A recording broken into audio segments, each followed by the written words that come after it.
Kuncinya jawaban kenapa kita nggak sabaran terhadap saudara kita, pride, kesombongan. Kenapa kita nggak sabaran? Karena kita terlalu cinta diri sendiri.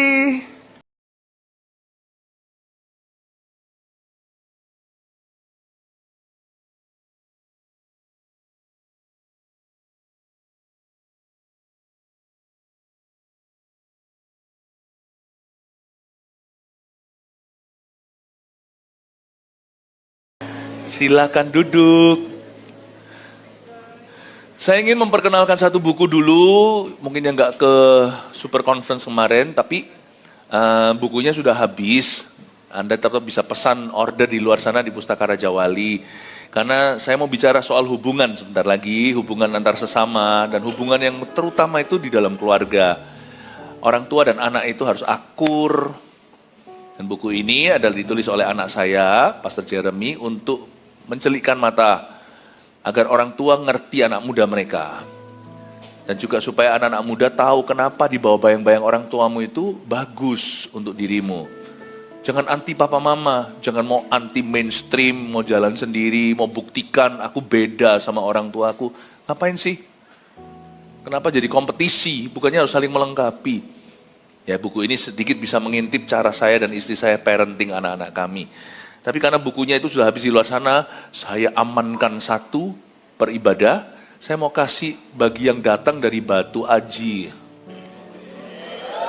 Oh, ya, saya yang maju satu saya kasih di sini yang belum punya. Yang lainnya tinggal dapat fotonya.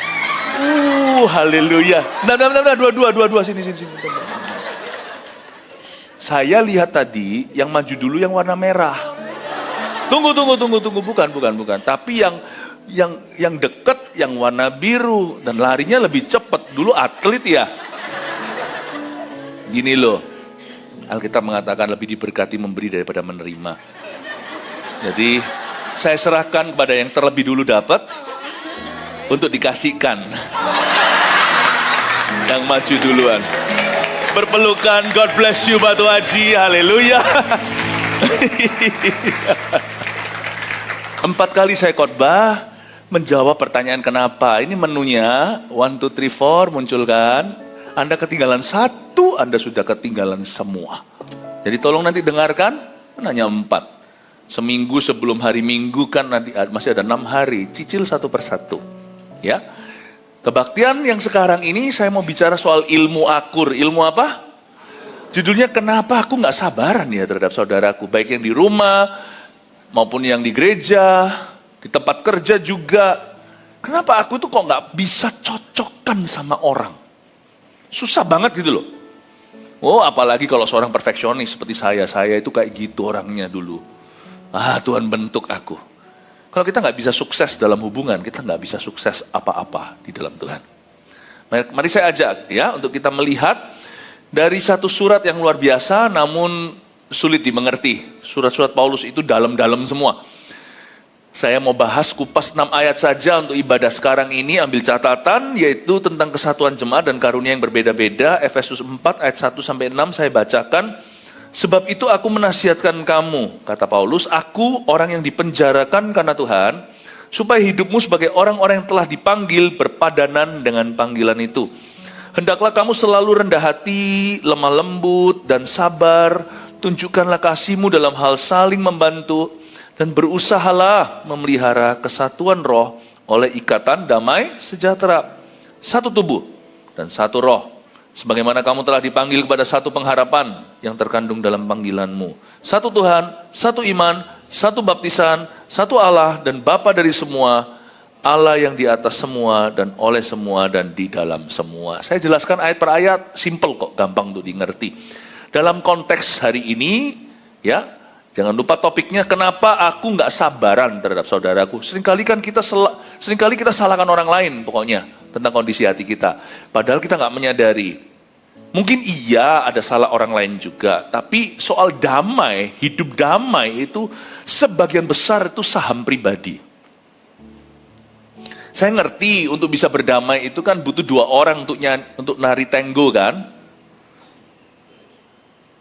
Memang tidak bisa kita itu 100% karena ada orang yang memang tidak mau akur. Ada orang itu nggak bersahabat dan nggak bisa kita ajak kerjasama. Tapi sebelum Anda lempar handuk putih, belum sampai Anda mencurahkan darah untuk mengusahakan persatuan. Jadi jangan gampang menyerah. Memang kalau itu up to you, tergantung padamu, kata Paulus juga di suratnya yang lain, dituliskan, hiduplah damai dengan semua orang. Sangat realistis firman ini nggak muluk-muluk. Kalau itu tergantung padamu, usahakan dirimu selalu menjadi pembawa damai, bukan pemecah belah. Usahakan Anda yang jadi pengampun, bukan yang dongkol, yang sebel, yang butuh untuk diredakan amarahnya, yang butuh dimaniskan kepahitannya, yang butuh untuk dikipas-kipasin tuh emosinya. Jangan jadi orang yang bermasalah atau menjadi bagian dari permasalahan. Usahakan selalu ada di sisi Tuhan, menjadi bagian dari solusi karena Anda adalah terang dan garam. Kita nggak sadar sebagian masalah kita, saya nggak berani berkata sebagian besar karena saya nggak bisa menghakimi apa yang sesungguhnya terjadi. Paling tidak kita harus akui sebagian itu benar-benar kunci atau kartu asnya itu di kita. Sebagian kecil adalah memang kita sudah berusaha mati-matian, setengah mati, tinggal mati aja. Tetap orang itu nggak mau berubah, saya ngerti. Tapi sebelum kita ambil konklusi, evaluasi hati. Tuhan, sudahkah aku memberikan 100% demi persatuan ini? Tuhan pasti akan beserta orang yang membawa damai. Tuhan ada di kemah orang itu, bukan di kemah pemecah belah. Makanya sampai dalam pengajaran Yesus di Matius 5, di atas bukit Tuhan berkata, berbahagialah orang yang membawa damai, karena mereka akan disebut anak-anak Allah. Tuhan itu paling senang marganya disandang oleh orang yang jadi peacemaker. Tuhan sampai berani ngakuin, itu loh anak gua, itu anak saya. Nggak usah kita ngaku-ngaku siapa bapak kita. Kita ngaku-ngaku pejabat atau artis, semua orang bisa, fotonya dipajang besar-besar. Mau tahu bener-bener orang itu kenal artis itu atau enggak, atau bener-bener orang itu dekat sama pejabat itu, gampang. Pergilah ke rumah sang pejabat dan sang artis, apakah fotonya dipajang di rumah mereka? Biar mereka yang mengakuimu, bukan kau yang ngaku-ngaku. Biar Tuhan yang mengakuimu, bukan kita yang ngaku-ngaku. Bukan kita yang sok kenal dan sok dekat dengan yang Maha Kuasa. Biar yang Maha Kuasa berkata, lihat itu loh hambaku, kepadanya aku berkenan. Lihat itu, anak saya itu. Kepada siapa Tuhan ngaku? Tentang siapa dia akui?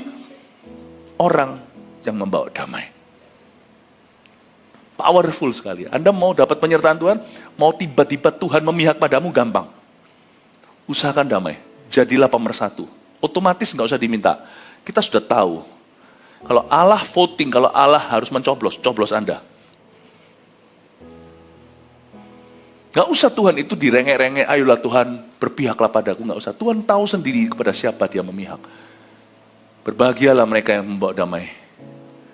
Mereka disebut anak-anak Allah. Saya mau ajarkan ilmu akur, karena sebagian besar daripada masalah hubungan itu, kuncinya di kita. Sebagian lah, bukan sebagian besar. Ya, kita sekarang lihat, kenapa sih aku kok gak sabaran?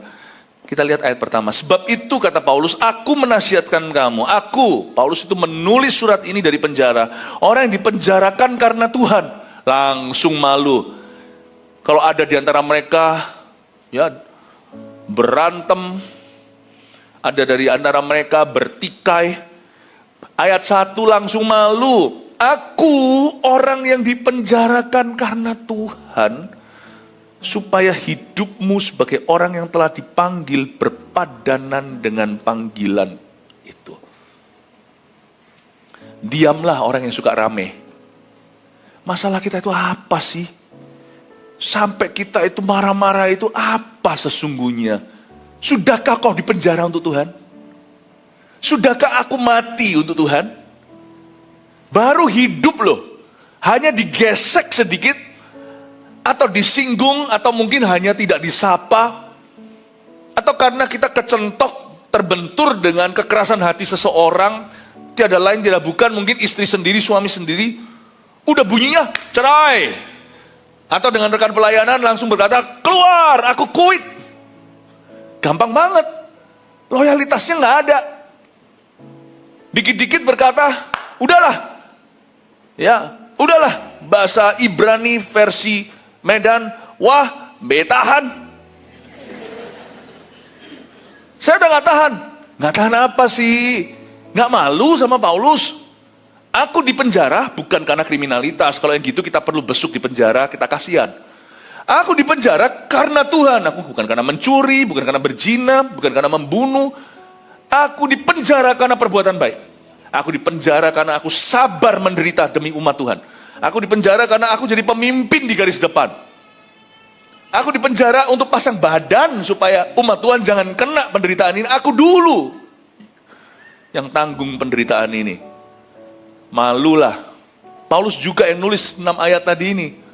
Kamu harus bersatu, satu tubuh, satu roh, satu baptisan, satu iman. Ayolah kalian rendah hatilah, lemah lembutlah, tunjukkan kasihmu lah, saling membantulah. Paulus ngomong dari belenggu. Pakai tinta, tulis pada satu kertas papirus, digulung-gulung jadi scroll, dikasih ke temannya, diantar ke Efesus. Sudahlah kalian berbaikanlah. Kalau Paulus tidak penuh Roh Kudus, dia bisa mengejek mereka. Persoalanmu itu loh, apa? Kurcaci, kerdil. Apa sih yang kau sebut masalah itu? Sama sekali bukan masalah. Ini loh masalah. Ini loh masalah. Ini loh dipasung belenggu, ini masalah. Masalahmu itu apa? Untungnya gembala-gembalamu itu baik hati. Mereka empati. Ya. Ketika datang ke Koasun, Pastor Suwandi, aku punya masalah. Alah, masalah gitu aja kan gak enak digituin. Pendeta itu punya masalah, punya. Kami flu ya flu. Tapi kami harus mendoakan orang sakit, gak peduli kami sakit. Pendeta cuma bedanya satu, kita juga sama dengan Anda, punya masalah, hanya kami dibebani masalah Anda. Kalau pendeta bermasalah, langsung dihakimi. Jemaat bermasalah, dikunjungi. Itu saja bedanya. Kami adalah tumbal-tumbal hidup dari Tuhan. Saya ngomong gini itu sebagai kebanggaan loh, bukan sebagai keluhan. Karena itulah kami bangga, kami memerintah bersama dengan Kristus. Barang siapa menderita dengan dia, memerintah bersama dengan dia. Gak mungkin kan? Ke Pak Suwandi berkata, kok aku udah masalah, anak muda. Kenapa? Saya lo pernah dulu Kak sekali, waktu saya masih memimpin muda-mudi. Wah, kebangunan rohani terjadi ini itu, dan saya mengalami di beberapa tempat. Gereja kita itu dari zaman gerakan revival pemuda zaman dulu itu pernah sekali itu sampai digerebek massa. Karena revival yang terjadi itu menyebabkan beberapa orang-orang bertobat, kalangan muda-mudi juga, antara mereka sendiri. Nggak ada paksaan. Tapi ada yang bertobat itu adalah orang-orang yang sangat-sangat, taruhlah mereka dari keluarga-keluarga yang sangat-sangat sensitif tentang yang begitu. Tapi namanya anak muda lewat pergaulan. Daripada diajak pergaulan bebas, narkoba. Ini diajak kenal Tuhan, kenal lah. Wah, digerebek. Saya lagi ngurusin itu, tiba-tiba zaman dulu tuh. Zaman dulu, belum sekarang zaman smartphone gini, telepon itu yang Nokia yang bunyinya burung, bunyinya apa. Saya ditelepon oleh satu orang anak muda itu juga saya kenal. Penting kok. Menangis, kok emergency kok, gawat darurat kok. Saya lagi ngurusin urusan anak-anak muda kita yang benar-benar sedang dianiaya. Ini satu telepon, nggak terus berdering nggak, benar-benar nggak mau menyerah. Saya punya masalah sangat berat kok. Ini benar-benar sudah kiamat kok. Dan saya sudah nggak kuat kok. Waduh poetis sekali. Seluruh jiwa, tubuh, roh saya sudah disalibkan dengan Tuhan kok. Ya udah oke, saya atur ini dulu. Gak bisa tunda kok. Ini hidup mati kok. Hari ini harus ketemu. Dalam kecapean saya temuin. Datanglah dia. Tahu nggak masalahnya apa? Pacarku tinggalkan aku kok. Itu pikiran saya di sini langsung Muay Thai, tahu nggak? Wah, wah, ah.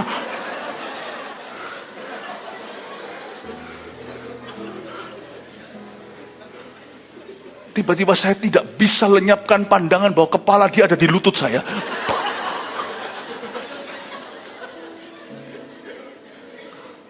Tapi nggak bisa. Karena panji-panjiku, kata Kidung Agung, adalah kasih. Yang kayak gini tetap dikasih. Saya nggak berkata, gitu aja masalah. Enggak. Dia nangis, ya saya tetap peluk. Cowok ini ya, saya beritahu sama dia, kamu tabah ya. Aku nggak kuat kok, Tuhan memberimu kekuatannya. Lalu dia berkata, kok tolong doakan aku kok. Supaya Tuhan melihat kok. Supaya dia berubah pikiran. Nah, saya nggak bisa membuat orang jatuh cinta sama kamu dalam hati. Makanya dia lari. Kamu stroberi. Pencet langsung jadi jus. Dalam hati, saya itu benar-benar dilema. Tapi saya nggak bisa hakimi dia karena dia adalah umat Tuhan. Ya sudah, saya terjebak. Karena dia bilang emergency, saya kasih waktu yang sangat utama. Sedangkan di sana sekarang dalam bahaya beneran. Nggak pernah mereka ngomel. Ada beberapa yang masih sama kita hari ini. Mereka hanya berkata, doakan kok kita hadapi bersama-sama. Yang di sini kiamat. Saya tetap layani dia. Kau tolong doakan ya kok. Supaya aku bisa melalui hari-hari ke depan. Baiklah. Tuhan, beri dia kemampuan untuk melewati hari-hari ke depan. Lagi kok, aku berdoa. Supaya hidupku udah hancur di sini. Supaya hancur, tidak ada hancur di sini Tuhan. Terakhir, amin. Aku yakin kok tidak pernah mengalami seberat masalahku.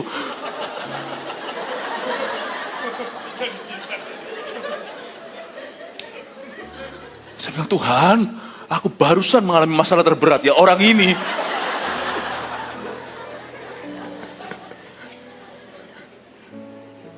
Paham ya? What's your problem bro?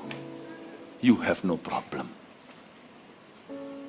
Pernah lihat tetangga Anda kanker stadium 4? Kemoterapi sampai sudah begitu kurus kering seperti tengkorak? You have no problem. Dan saya melihat beberapa jemaat, sebagian ada juga yang sudah meninggal dunia sampai akhir hayat. Masih mikirkan, ngirimkan, suruh minta tolong sama asisten rumah tangganya untuk kirimkan sop, bikinkan sup untuk teman cekinya. Sudah gundul tuh kepala, udah pakai topi, sudah di anjang kematian. Ada satu yang masih berdoa, ada satu anak muda dulu sekali, yang juga karena penyakit yang sangat ganas, dia meninggal dengan Alkitab di sini. Dia baca Before 30 buku saya. Dia berkata, dengan ini aku berdoa supaya revival pemuda Anda padam. Doa gitu. Kami doakan, besoknya sudah meninggal. You have no problem, I have no problem.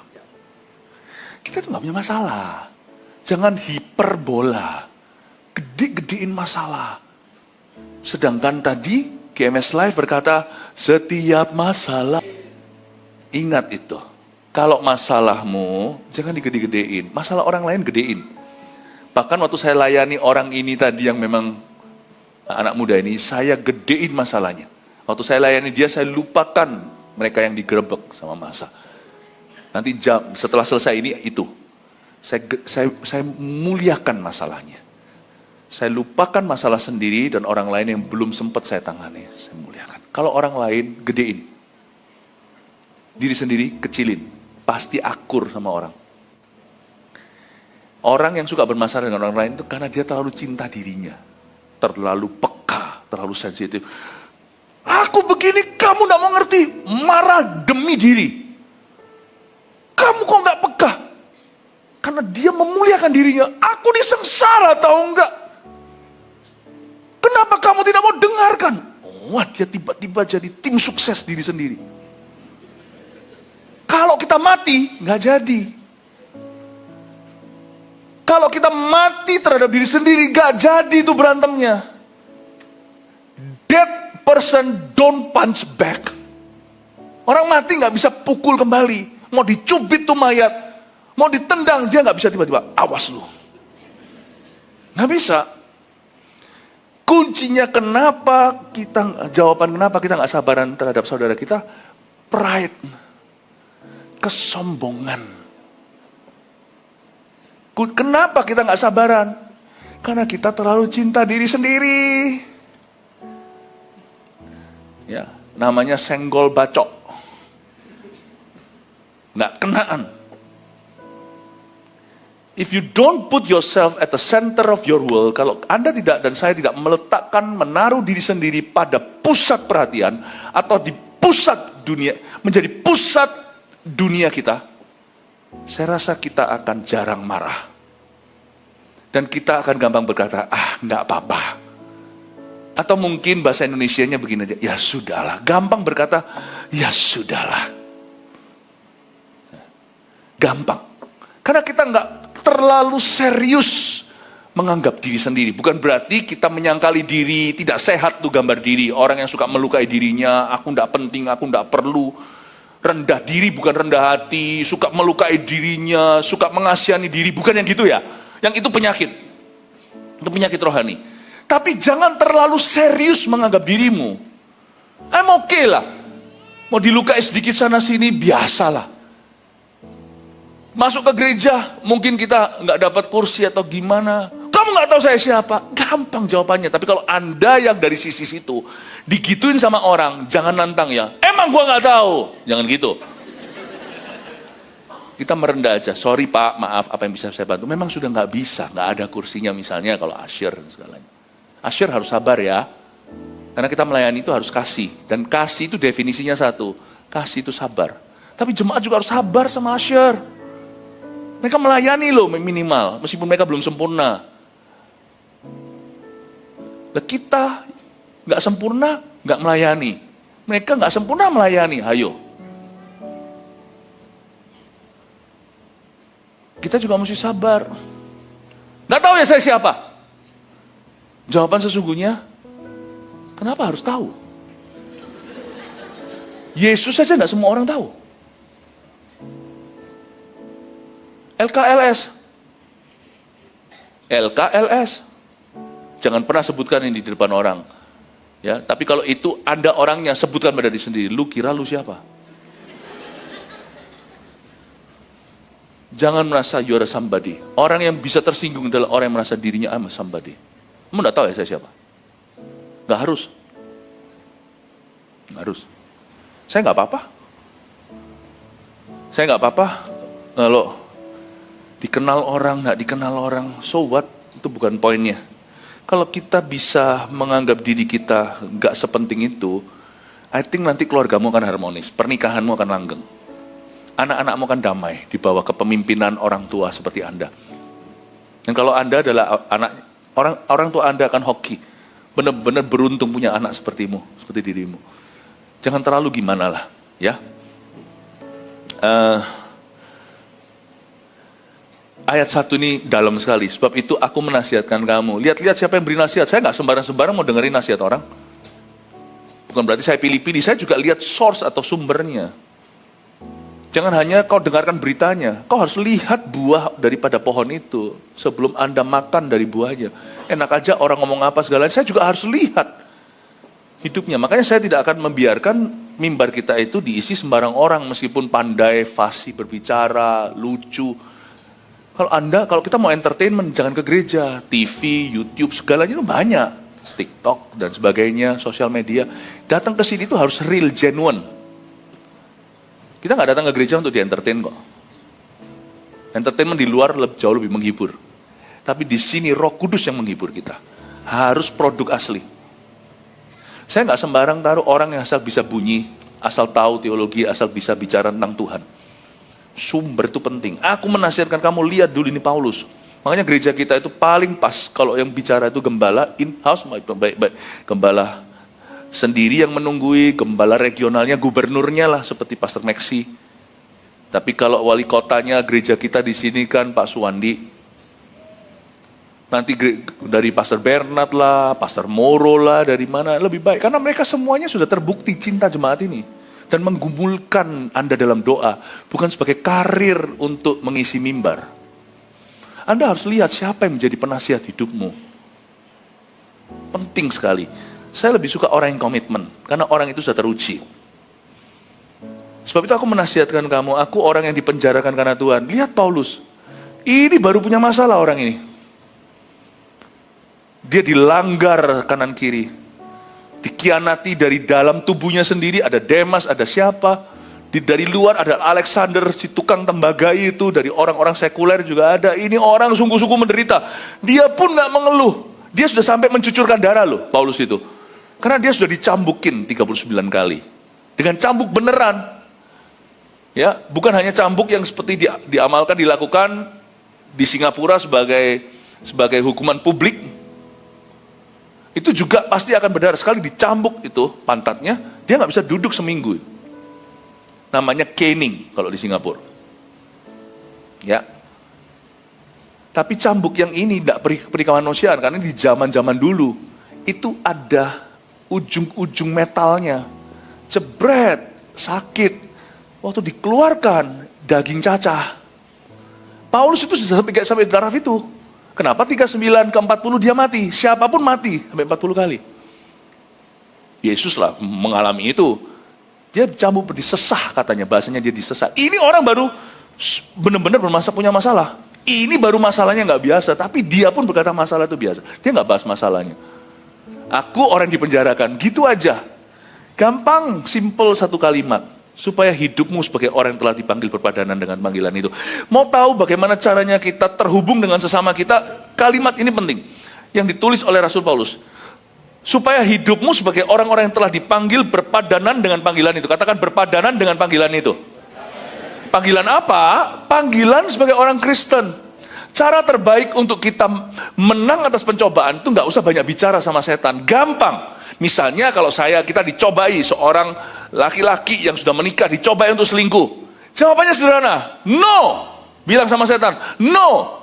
Seperti kalau Anda menghardik anjing, no. Nggak jadi. Anda juga harus pakai otoritas, no. Nggak usah banyak bicara. No-mu adalah no, tidak adalah tidak, iya adalah iya. Jangan main tengah. Main tengah abu-abu, banyak setan di situ playgroundnya. No. Kalau Anda perlu satu alasan supaya setan dan dirimu paham itu alasannya. No, aku tidak akan lakukan itu. Misalnya selingkuh. Mau tahu kenapa? Berpadanan dengan panggilan kan? Panggilan apa? Jawabannya gini. Because I am Christian. Gampang. Karena aku Kristen. Korupsi di tempat pekerjaan, nggak apa-apa lah, nggak ada orang tahu. No. Kenapa? Aku Kristen.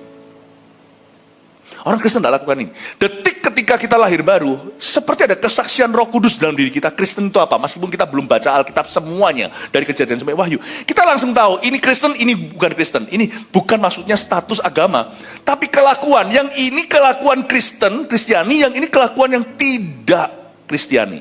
Langsung tahu, bayi rohani itu langsung ngerti. Karena itu yang disebut di Roma 8, testimony of your spirit.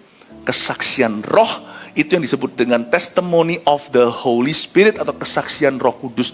Detik kau lahir baru, belum baca Kejadian sampai Wahyu, gak tentu Anda harus pergi ke sekolah Alkitab. Tapi kalau nuranimu tumpul juga percuma belajar teologi ya, malah jadi orang Farisi. Hatimu tuh langsung kalau Anda ketemu Yesus langsung tahu ini Kristen, ini bukan. Jawaban termudah untuk lari dari pencobaan adalah no, aku Kristen. Tidak, aku Kristen.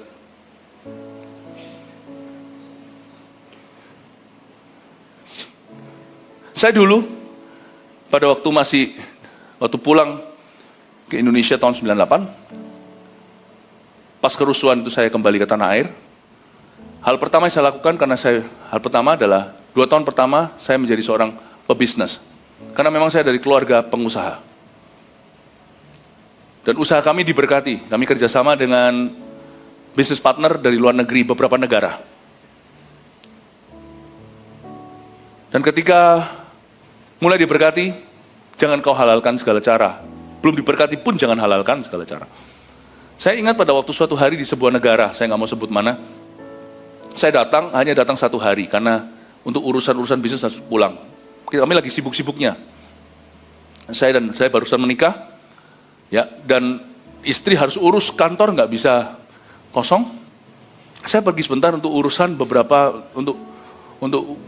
beberapa urusan administrasi bisnis. Saya pergi ke sana sebentar, baru duduk, nggak lama tawarin rokok. Saya nggak pernah ngerokok memangnya, udah. Lebih mudah. Saya ditawari teman, paham maksud saya? Oh, saya bilang no. Dia bilang, why not? Dia bilang, nggak apa-apa, biasa. Saya bilang no. Saya bilang, I am Christian. Saya sebut itu, saya Kristen. But all Christians also do that what? Ya sudah langsung tahu di mana. All Christians do that what? Semua orang Kristen lakukan. Saya kasih alasan kedua, kalau alasan satu tidak mempan buat dia, mungkin karena dia sudah banyak batu sandungan contoh Kristen yang bukan-bukan. Saya bilang, I love my wife. No, thank you, I love my wife. Oh, oke. In that case, oke. Kalau dia lanjutin roda 3, tak telepon istriku. Talk to my wife. Mati kau. Saya tidak takut istri, saya cinta istri. Saya takut melukai. Siapa yang kau cintai, kau takut lukai. Dan orang itu akhirnya datang ke Indonesia untuk kunjungan balik, urusan juga bisnis kan harus begini kan, urusan antar negara. Saya ajak makan apa saya lupa, itu makan makanan Chinese itu. Saya bawa istri saya.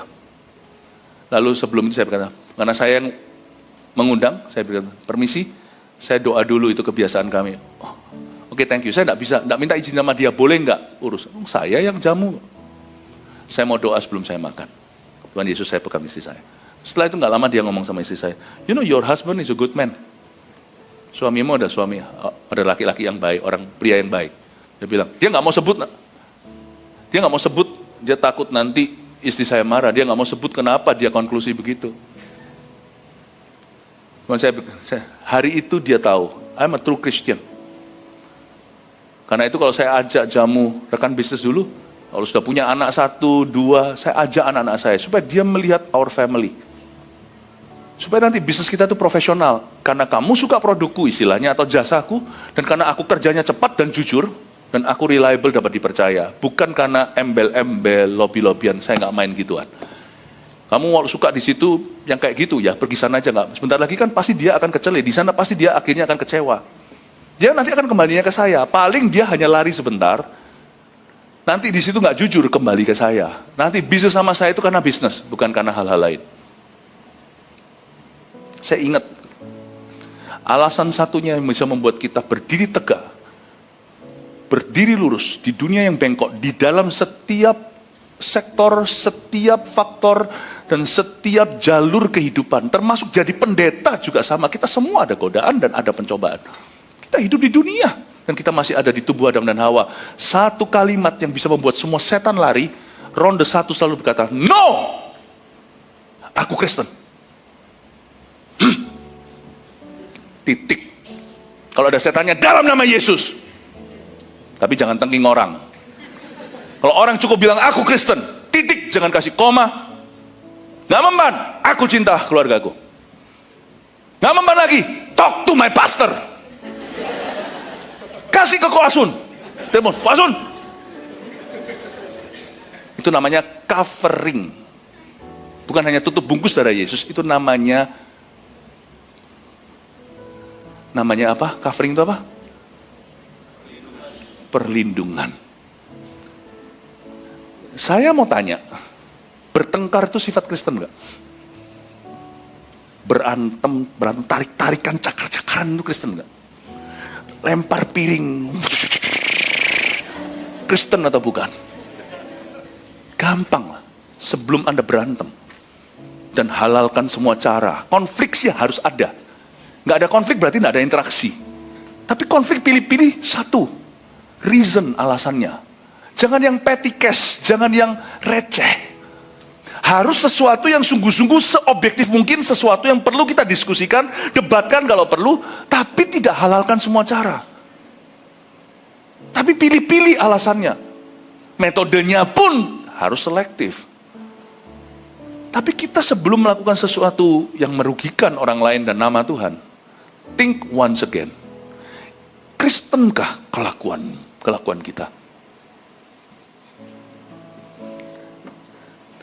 gebrak-gebrakan meja. Kristen kah? Kadang-kadang yang lucu sampai yang benar-benar gak saling berurusan tapi di parkiran. Kristen kah? Kita mikir kalau kita gak akur.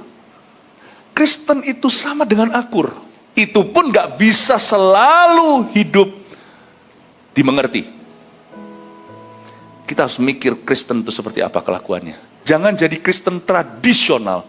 Jadilah Kristen lahir baru. Amin Bapak Ibu. Nah sekarang saya tunjukkan. Hidup sesuai dengan, sepadan dengan panggilan itu seperti apa. Mulai masuk ke definisi. Katakan definisi. Hendaklah kamu selalu rendah hati. Wah, garis bawahi kata rendah hati. Rendah hati dalam bahasa Inggrisnya itu bukan hanya rendah hati itu menjatuhkan diri sendiri. Ya, bukan begini ya. Kalau semua ada orang memuji Anda. Waduh. Ya. Apa namanya, ada orang puji misalnya, waduh, Anda ini ya, pintar sekali ya, sukses sekolahnya, kamu ini ya, ada seorang om gitu ya, tante, om tante Anda mungkin orang yang lebih tua, ngomong sama anak muda, wah pintar, sukses ya, mau lulusnya, predikat terbaik ya, jangan, enggak, nanti salah ngerti, oh ya udah kalau gitu kamu bodoh ya, lo maunya gimana? Kalau Anda dipuji bilang terima kasih, puji Tuhan, kembalikan semua ke Tuhan. Bukan karena gagah perkasamu. Puji Tuhan. Terima kasih, puji Tuhan, kembalikan. Atau kalau enggak, di-cut aja, langsung di-bypass. Enggak usah terima kasihnya, seolah Anda tidak terima. Ya, hanya jadi satu lurahan aja, tinggal berkata, puji Tuhan. Om, terima kasih. Puji Tuhan Tante. Doakan ya. Gampang. Jangan enggak ya, enggak. Aduh, anaknya cakep ya. Enggak lah, masa gini cakep. Anaknya bingung, kenapa mah? Oh, terima kasih. Jadi teladan, puji Tuhan. Ya, Dek, kamu harus bersyukur loh ya, kamu cakep loh ya. Ya. Jadi orang yang lowly, merendah hati itu dalam bahasa Inggrisnya lowly. Orang yang merendah secara sengaja. Merendahlah dengan sengaja.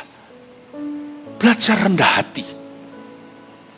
Saya, meskipun saya duduk, anak muda, kecuali kalau saya capek setengah mati, orang tua mau capek kayak mau saya, gimana saya tetap berdiri. Saya berdiri dan salam. Saya tidak akan dalam keadaan duduk terus angkat kaki gini. Itu etika. Saya akan berdiri. Ya. Apalagi kalau senior usianya. Saya belajar untuk lowly. Pada anak muda juga sama. Saya diajak ngomong anak kecil, saya tetap akan, karena saya tinggi kan. Ya. Kalau mungkin Pastor Moro, masih ingat Pastor Moro? Ya sudah nggak perlu saya lanjutkan. Orangnya nggak di sini. Nah, saya mesti akan dan saya akan ngomong sama anak itu eye level sebisa mungkin. Lowly itu artinya ada kesempatan rendahkan dirimu. Jangan rasa diri somebody. Rendah hati itu juga ada detox ilahi. Katakan detox ilahi. Orang sering memuji kita ke atas, kita terima. Lucunya ya, apapun yang sifatnya pujian ke kita, benar nggak benar, objektif nggak, kita terima sebagai fakta. Manusia itu nggak fair. Tapi kalau sampai kita difitnah ke bawah, langsung bela dirinya keluar. Misalnya kita udah olahraga mati-matian hilang 5 pound. Atau saya kurusan 2,5 kilo. Tiba-tiba ada satu orang datang, Wici, gemuan ya. Oh enak aja, langsung semangat kita, langsung bangkit berdiri. Aku ini setengah mati kok, mau pilatus. Spiritus saya jalani semuanya. Saya kurus sih, 2,5 kilo sekarangnya. Tapi kalau kita nggak gemuan, nah kita tetap berat badannya. Orang datang, kurusan ya Ci. Masa enggak lah. Tapi kita percaya, dengan gini aja kan sudah percaya. Kurusan ya mungkin sedikit, padahal nggak gemuan 2 kilo. Kita nggak ralat, karena pujian selalu benar. Kritikan selalu salah. Kalau seringkali siapa di sini yang kerap kali disalah ngerti ke atas. Orang kira Anda orang baik. Mereka nggak lihat kelemahan Anda. Orang lain lihat Anda sempurna, mereka nggak lihat kelemahanmu. Jadi sekali-kali kalau Anda difitnah ke bawah, terimalah itu detox Tuhan untuk merendahkan hatimu. Saya dibenci dengan beberapa orang tanpa alasan. Saya nggak pernah pinjam uang mereka. Saya nggak pernah kenal bahkan. Bencinya bisa kesumat. Saya serahkan itu dalam atas mezbah persembahan dan berkata, Tuhan terima kasih. Aku tidak berterima kasih atas kata-kata orang yang jahat. Tapi dalam semua perkara ini aku berterima kasih kau membentuk hatiku untuk tidak menuntut lebih. Makasih Tuhan. Aku tuh sudah sering kali disalah ngerti. Aku tidak sebagus yang orang kira. Kadang-kadang aku seperti pun hatiku tuh masih bergumul Tuhan. Untuk mau taat pada firman-Mu. Tapi orang kira kayak ketaatanku tuh 100% sempurna. Saya masih belajar. Gak apa-apa Tuhan kalau ada orang menyebut saya begini begitu. Membunuh karakterku. Bicara dasar orang itu begini begitu. Penipu. Orang ini orang apa? Nabi palsu. Gak apa-apa Tuhan. Asal saya gak gitu kau tahu. Aku serahkan ke atas mezbah-Mu. Orang-orang gini ada gunanya kok di hidupku. Mereka membuat saya selalu ingat bahwa manusia tidak perlu disanjung semua orang. I bless these people. I bless them. Itu namanya humility. Rendah hati. Lemah lembut itu artinya bukan lemah lunglai. Lemah lembut itu gak membalas. Hanya orang berkuasa lah yang bisa lemah lembut. Karena orang yang tidak bisa membalas, gak bisa apa-apa. Itu namanya kelemahan. Saya punya seorang teman bodybuilder waktu saya sekolah kuliah, sekalipun kita di sekolah teologi ya. Orang ini juara angkat besi. Dan suatu hari di mobil gimana ada orang yang marah segalanya itu. Ada satu orang marah-marahin dia. Dia hanya bilang, God bless you. Mungkin karena duduk di mobil gak kelihatan. Apalagi itu lagi musim dingin, pakai panjang. Itu kalau keluar, orangnya tingginya 2 meter. Dia ikut di bodybuilding championship di California. Teman saya. Itu orang itu yang saya tanya sama dia, orang yang nantang kamu tadi di jalanan sebelum kamu sampai ke sekolah, kuliah itu, tingginya berapa? Ya paling cuma 160. Ini orang 2 meter. Dia punya ini, tangan ini, lebih gede dari betis saya. Lebih gede dari paha. Itu kalau dia keluar, orang itu dia tidak membalas. Baru saya sebut lemah lembut. Dia gak takut, dia lemah lembut. Orang yang lemah lembut itu memutang nyalah. Kalau kita tidak selalu membalas gigi ganti gigi, mata ganti mata, Tuhan akan memberkati kita dengan sendirinya. Dan hubungan kita lebih akur. Jangan pakai kekuatanmu, kuasamu untuk mengubah roti dari batu. Belajar rendah hati, belajar gentle terhadap sesama, satu dengan yang lain. Dan sabar. Tunjukkanlah kasihmu, kata tunjukkan kasihmu itu artinya empati. Artinya belajarlah untuk bisa sabar sama proses orang lain. Belajar berempati itu belajar untuk melihat kebutuhan mereka. Dalam hal saling membantu, tunjukkan kasihmu dalam hal saling membantu. Bapak Ibu, kita lebih bisa akur sama orang kalau kita lupakan diri kita. Misalnya saya sedang berurusan dengan satu orang, kalau kita bisa memikirkan kebutuhan mereka, itu dengan sendirinya kita lebih damai dan kita bisa bawa damai. Pikirkan kebutuhan orang. Supaya kita bisa hubungan yang Tuhan, segala hubungan yang Tuhan taruh dalam hidup kita itu bisa langgeng, perlu imajinasi yang kuat. Misalnya ada orang yang kasari Anda di tempat kerja. Ini orang gak tahu dia itu mungkin bangun tidur, menginjak duri kali. Lampiaskan ke saya. Saya kalau semuanya digituin sama orang, kita janganlah mudah terpancing. Kita pikirkan, tunjukkan kasihmu dalam hal saling membantu itu. Lihat kebutuhan orang lain. Kalau kita lihat kebutuhannya, kita lebih masyigu. Kita lebih mudah untuk terharu. Pernahkah Anda lihat orang yang nampaknya jahat, tapi ternyata pulang di rumah tanggungannya banyak? Kelihatan orang yang begitu garang, ternyata di rumah dia dibully sama istri. Ada kebutuhan yang kita nggak lihat, dan Tuhan mendengar conversation atau pembicaraan yang kita tidak bisa dengarkan dari sisi orang itu, yang bagi kita rasanya menjengkelkan. Tapi dari sisi dia ada kebutuhan yang tidak kita kenal. Paling tidak kita jangan terpancing karena hidup kita lebih bahagia. Bukan berarti hidupmu lebih mulus. Kita punya Yesus. Kalau saya lihat orang marah-marah tanpa sebab dalam hati ya, pertama kalau mau kepancing saya tahan dan saya berkata, Tuhan, mungkin orang itu gak sebahagia hidupku. Aku kenal dirimu. Orang itu mungkin di rumah dia sedang merawat orang tuanya yang kanker. Dia pusing 7 keliling, berobat itu mahal. Tuhan mencukupkan saya, meskipun saya tidak berkelebihan. Tuhan, aku tidak bisa mengerti. Aku serahkan departemen itu kepadamu.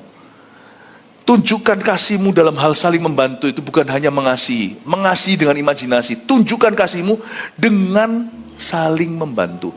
Waktu kita membantu orang lain, otomatis lihat apa yang mereka butuh waktu kita melihat hati kita masyiku. Kasih itu lebih subur di hati yang peka pada kebutuhan sesamanya. Makanya heran ya, orang kalau melayani itu, meskipun masih bisa terpancing emosinya, biasanya berakhir lebih sabar.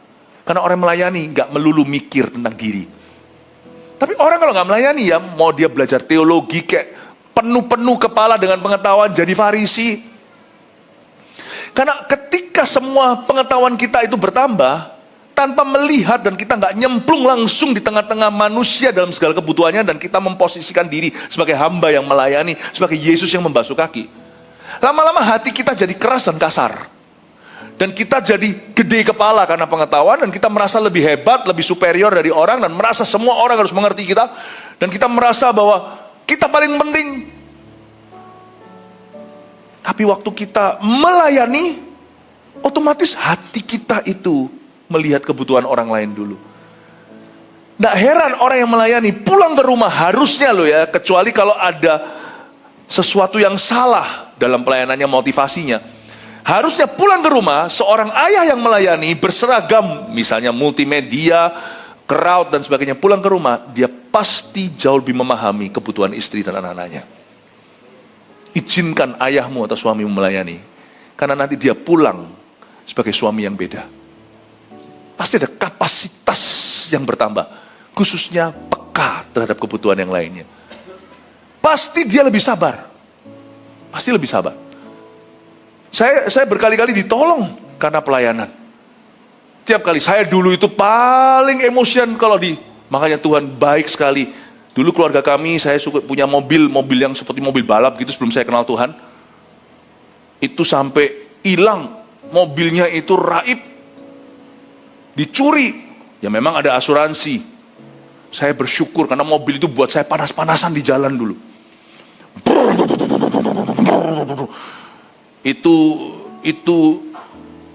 Itu mobil banyak kudanya lah. Naik ke bukit gitu tuh, naik gunung itu seperti turun gunung rasanya. Bunyinya kalau di starter aja langsung. Wah, gagah. Saya dulu begitu. Hilang, thank you Tuhan.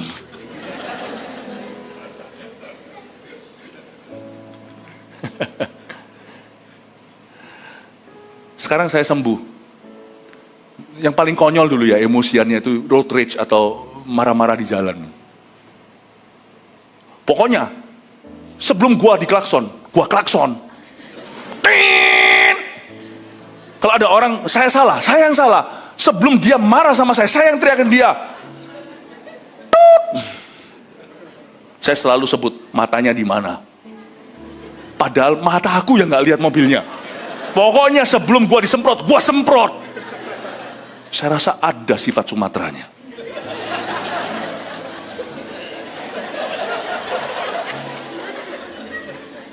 Hari ini saya nggak berani. Salah satu sebabnya adalah ministry.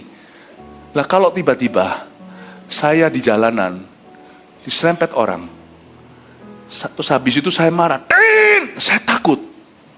Kita ini 130 ribu jemaat. Nggak lucu kan? turunkan kaca. Minta Yensi nggak? Di mana? Tiba-tiba, Ko Philip. Nggak berani. Saya anggap semua mobil jemaatan, mereka nggak tahu itu pendetanya, pastornya, makanya hati-hati di jalan. Kecuali kalau saya pasang foto saya di belakang kacanya gitu. Ini mobil gembalamu, kan enggak. Saya nggak berani sudah. Ministry membuat saya jadi bukan hanya lebih humble, ajari saya untuk lebih hati-hati. Untunglah anak-anak saya punya seorang ayah yang pelayan Tuhan. Bukan pendetanya, pendeta nggak ada beda. Pendeta yang kelakuan nggak benar juga Pak, juga ada. Tapi kalau kalau istrimu adalah seorang pelayan, volunteer, adalah Anda yang hoki, Anda yang beruntung. Anak Anda dalam gereja bertumbuh di CG, di Voltage atau di AOG, Anda yang beruntung. Nanti kalau masalah dalam pekerjaan Anda, anak mungkin tidak ngerti bisnis, tapi mereka ngerti doa, seperti Daniel. Mereka bisa mendoakanmu. Anda punya pendoa-pendoa gratis. Amin.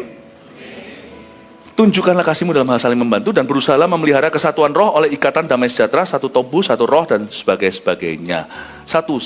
Anda baca nggak ayat 4, 5, 6? Satu.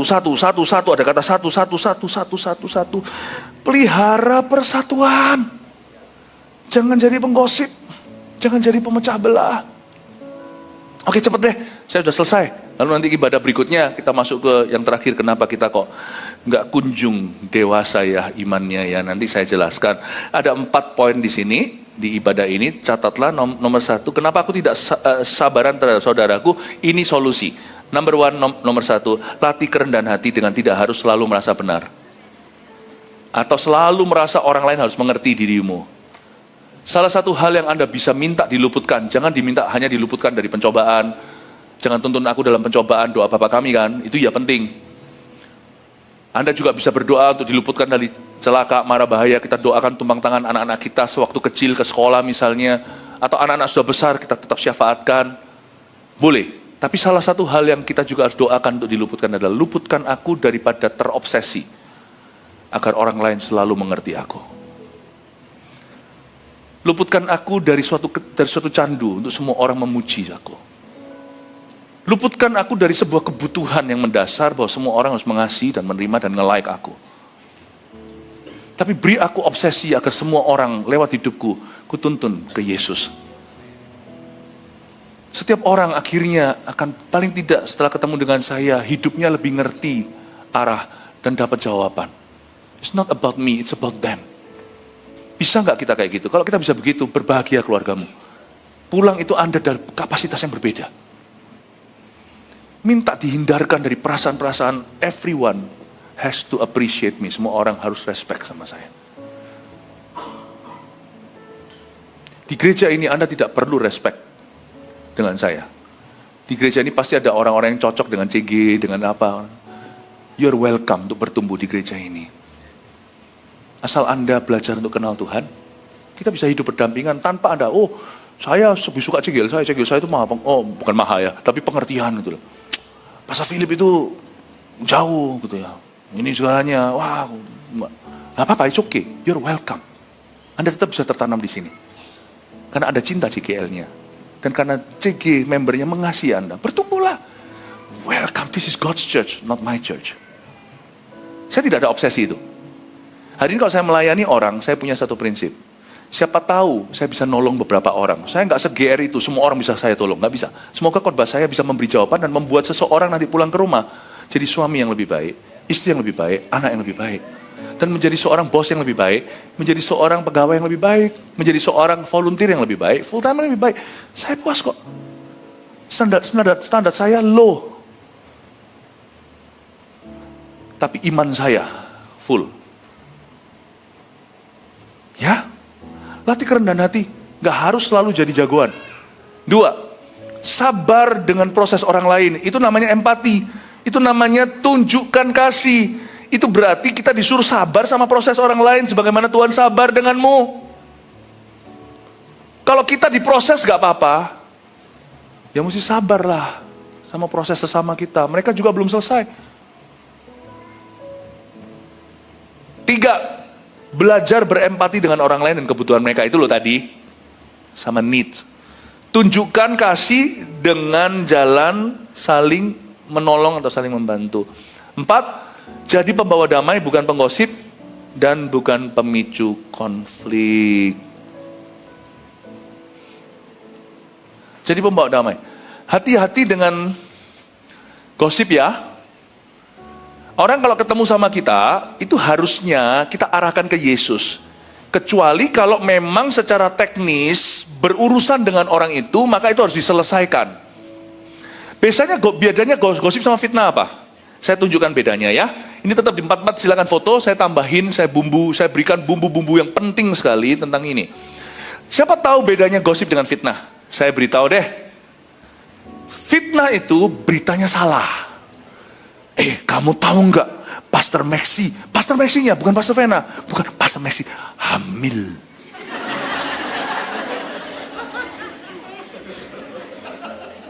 Semua orang bilang fitnah. Fitnah itu beritanya salah.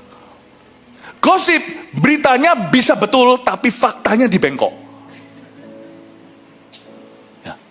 Ya, bisa dibengkok.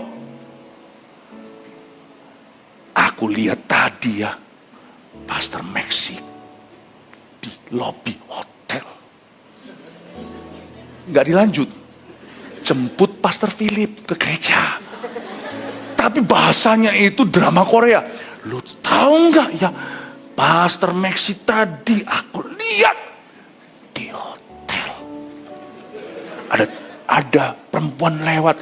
Ya kan itu tamu-tamu hotel. Dia nggak berikan half the truth, it's half a lie. Setengah kebenaran itu setengah dusta. Ceritain dong semua kalau gentleman.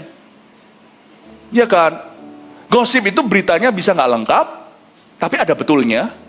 Tapi faktanya dibumbui drama Korea.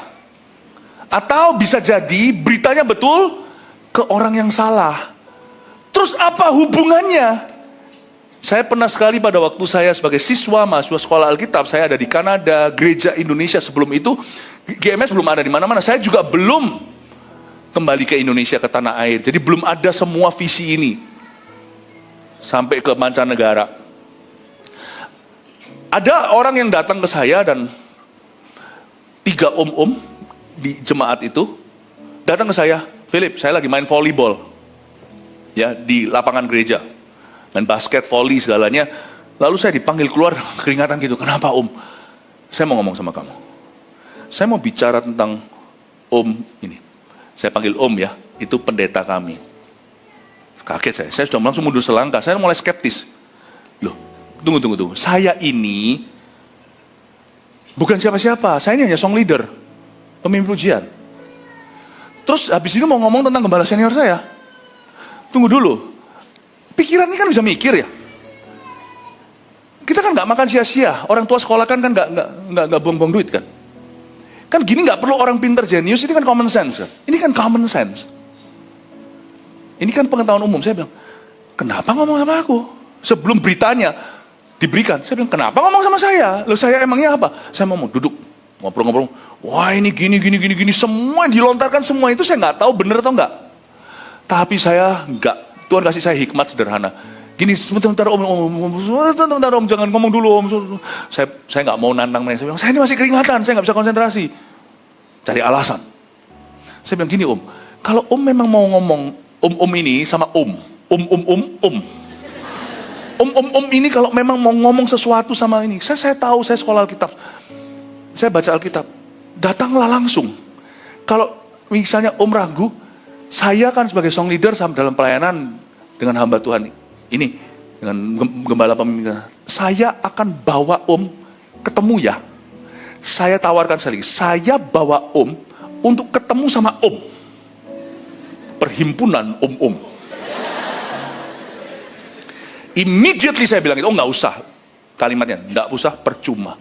Saya langsung berkata percuma, saya tidak mau langsung bela-membela, nanti jangan sampai pertengkaran jadi di sini. Saya langsung ngomong gini, sebentar om. Percuma itu om pernah coba nggak? Nggak, percuma. Pernah coba datang nggak? Percuma. saya langsung kelihatan di depan mata siapa salah. Saya nggak tahu berita itu apa, siapa salah langsung saya kelihatan. Dari mana kau tahu pohonnya? Dari buahnya. Saya bilang, Om, kalau Om ini sudah siap untuk mau ketemu, saya buka jalan. Saya tinggal sounding aja. Itu loh, itu kan lagi di gereja. Kantornya di atas itu. Kamu aja. Kamu kita jadikan pemimpin baru. Kamu bisa kok, kamu ini punya begini-gini, kamu bisa jadi, bisa di Kanada, Vancouver, Kanada nih. Kamu nanti setelah lulus kan tinggal berapa tahun, tinggal berapa semester, kamu bisa jadi pendeta. Saya enggak mau Om, saya enggak mau dengan cara begini. Kalau iya, biarkan dari gembala yang menunjuk saya. Kalau enggak, ya enggak. Makasih Om, maaf ya Om. Nanti kalau sampai Om perlu bantuan saya sounding. Saya bawa ke sana. Oh percuma. Oh ya udah, makasih. Pergi. Tak lama kemudian mereka satu-satu hilang dari gereja itu. Dan nggak tahu hidupnya seperti apa. Saya rasa apapun itu juga, saya nggak mau tahu. Karena saya rasa mereka masuk di dalam satu area, namanya rekayasa. Coba kita satu lagi belajar, rekayasa itu apa? Itu dari bahasa Sanskerta. Yang jadi bahasa Indonesia. Reka itu artinya mengira. Yasa itu artinya membuat. Sesuatu yang dikira-kira. Itu selalu mainnya di area asumsi dan motivasi seseorang. Hakimi motivasinya, begini begitu. Nggak ada kasus, nggak ada materi. Bener-bener itu semuanya menjaring angin, nggak ada. Kalau ada beneran, pasti ada sesuatu. Kalau ada skandalion atau ada suatu kemurtatan, pasti kelihatan. Pasti objektif. Sesuatu yang reka. Saya nggak mau main di dalam game orang. Yasa ada sesuatu yang dibuat. Sesuatu yang direka, sesuatu yang dibuat. Saya tidak mau masuk di dalam permainan itu karena terlalu banyak roh jahat. Itu yang disebut Yesus, yes adalah yes, no adalah no. Di tengah-tengah itu kau mainan, kau masuk ke playgroundnya setan. Gosip dan fitnah bedanya apa? Gosip itu ada fakta yang betulnya, antara tidak lengkap atau dibengkokkan, atau ngapain ngomong sama mahasiswa? Di level ini ngomong kek percuma, ngomong sendiri, bicara dong. Lalu nanti saya keluar setelah ketemu om ini perhimpunan umum, saya bukan om. Ini om, saya masih umur 20. Saya tak keluar. Nggak mau. Ya sudah. It's not my business. Bukan urusan. Anda harus bisa tegas. Hubungan itu nggak akan hancur kalau tidak karena desas-desus. Bahaya loh. Coba di sini dibisikin. Misalnya ya, saya bisikin dari sebelah sini, nanti sampai ujung sana bisik, ujung sana beritanya bisa beda. Di sini mungkin bilang gini, gembalaku perawakannya tinggi dan hatinya mulia. Di ujung sana nanti bisa berakhir dengan pendetaku tinggi hatinya. Karena lupa, ketinggalan satu kata, satu huruf udah beda beritanya. Dibumbui lagi, siapa tahu ada orang yang iseng, memang terlalu kreatif, apalagi dihinggapi rojat. Ujung sana ngawur. Apa hubungannya perawakannya tinggi dan mulia hatinya di ujung sana? Tinggi hatinya. Rekayasa. Aku nak mau main. Aku mau main di firman. Ini saham beneran. Rekayasa itu bodong semuanya. Kalau Anda bisa begini, hubunganmu tidak akan runtuh karena here says, there says, kata orang. Hubunganmu akan genuine, real, dan sungguh-sungguh Tuhan akan memberkati hubungan itu, menjadikan buah-buah kebenaran dari hubungan itu. Hubungan kerja, hubungan keluarga, hubungan pelayanan. Anda akan melihat penyertaan Tuhan dan buah-buah yang baik dan yang berguna. Haleluya. Amin. Angkat kedua tanganmu, pulanglah dan terimalah semua berkat yang terbaik daripada Allah Bapa, kasih karunia daripada Yesus Kristus, persekutuan indah daripada Roh Kudus menyertaimu hari ini sampai selama-lamanya. Tuhan membukakan tingkat-tingkat langit dan mencurahkan semua berkat yang terbaik bagi kehidupanmu. Akan banyak pintu-pintu yang terbuka dan kau akan masuk ke dalam kemuliaan demi kemuliaan yang Tuhan sediakan bagi masa depanmu. Terimalah semua berkat yang termulia ini di dalam satu nama Yesus Kristus Tuhan yang menerima berkat. Sama-sama katakan amin.